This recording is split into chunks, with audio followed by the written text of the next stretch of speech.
I think I've done all that I wanted to do. As long as I can be helpful and keep going, that's the main thing. My name is Clifford, but call me Cliff Crozier, and I was born on 6th of September 1915. Makes me now 101. I was born in Birkenhead, in the Wirral, Cheshire. Apart from the war and the time I was at college, I've been all there all my life. I've been retired now for 38 years. It always pleases me, though, that they keep robbing the government, really, of my pension. It's just that you keep going. It's only a number. 101 is only a number. And you live for the day. A spot of whiskey occasionally helps, although it's not on the national health.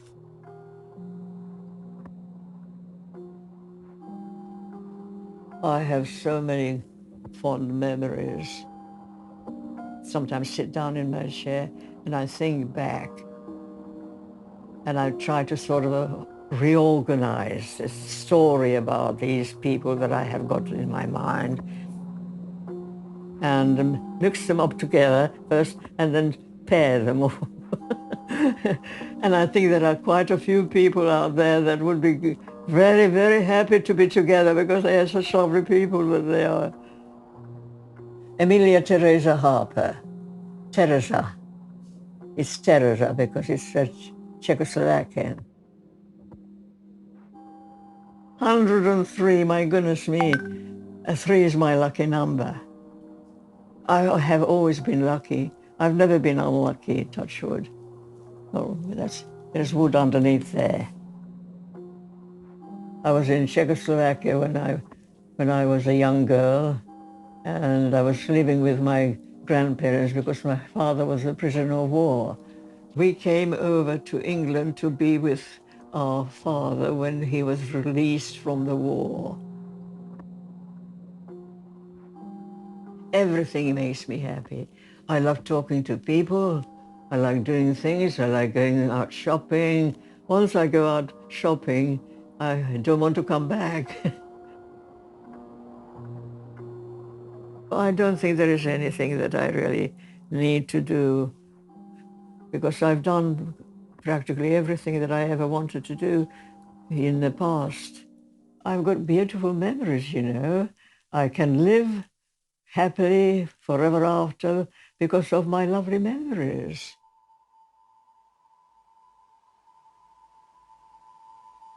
Do you know Sri Lanka? I climbed up the tower there, Sirigura, which is 600 feet up to the top.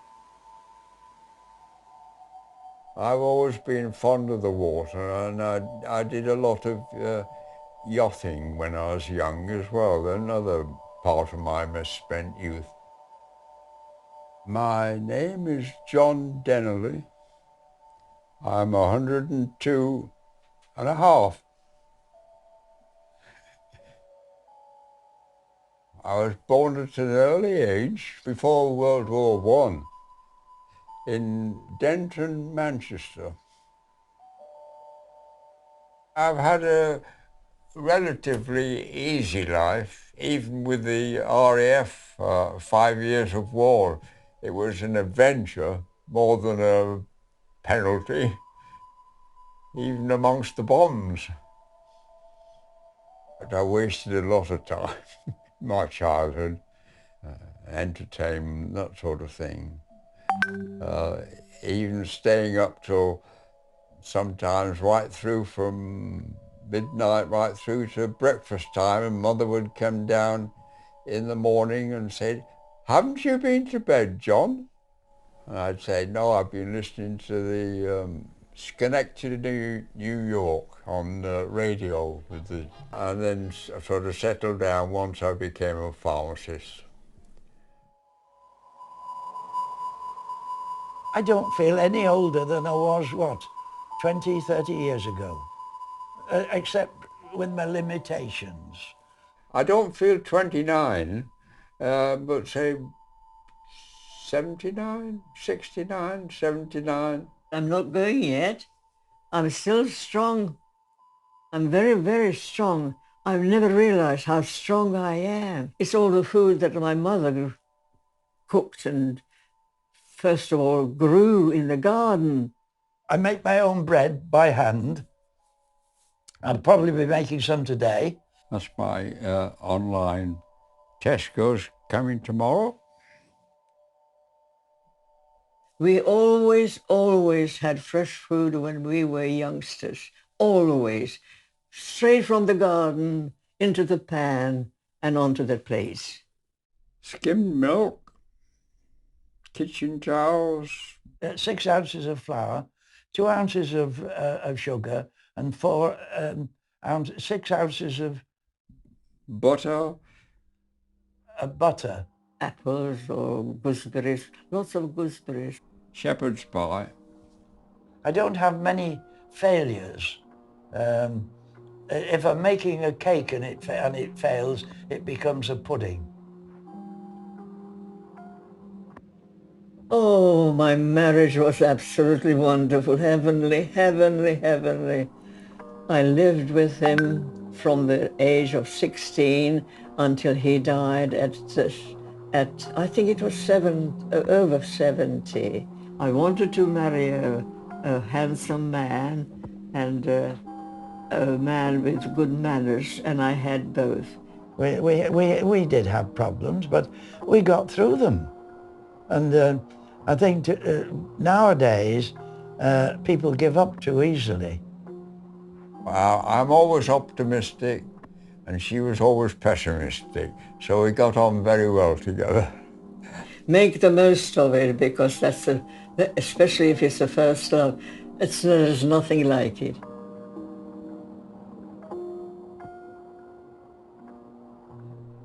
When I had my first children, I had twins, but unfortunately I lost the twins, and that was the most tragic moment in my life.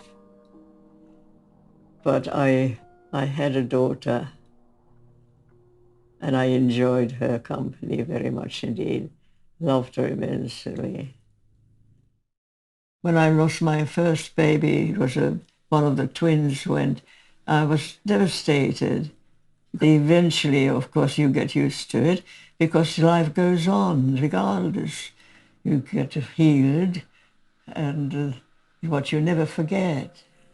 So, it's really wonderful to have something left behind, even if they are no longer here. They're there. They're in your mind. They're in your air, all around you. It's really a wonderful, wonderful feeling. I think a lot of my children, even today, after all these years. I can still sit here and I can talk to them and as if they were still alive. When people pass this way, they hear me talking to myself. They think I'm crackers. But I'm not crackers. I'm only just thinking about my children.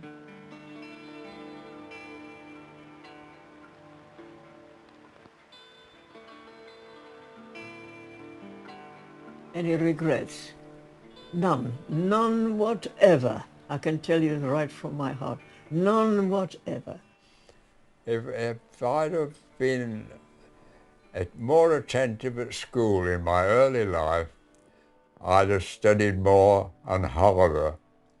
And although I didn't do too bad in the end. So. But I think the sooner you start studying, the better.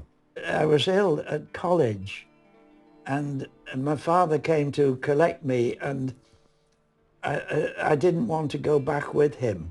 I wanted to stay at the college with the friends for a short time, and I always regretted that my dad had made the journey, and I hadn't taken it up. His offer to take me back. I didn't do the right thing by my father. That's the thing, because I admired him very much. I never said anything.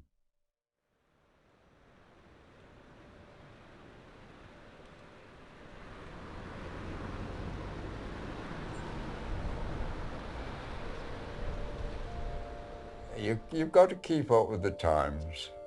So what was good in sort of 80, 90 years ago doesn't work these days.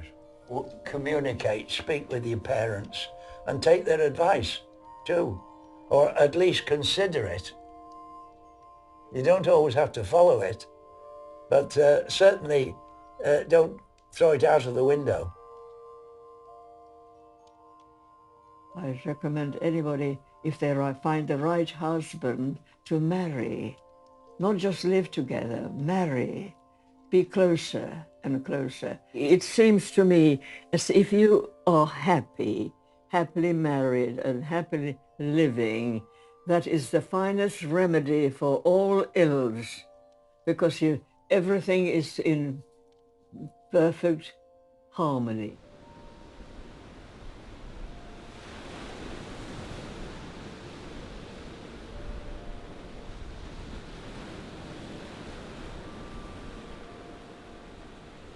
Time spent on reconnaissance is seldom wasted, and be as independent as you can, but don't be reluctant to ask for help when you think you need it. Good idea is to behave well to other people, show them respect, and help them as much as you possibly can, and it will be repaid hundredfolds.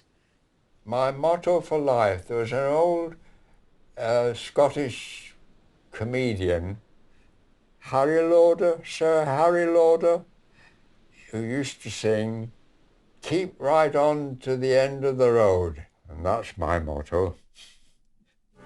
Keep right on to the end of the road.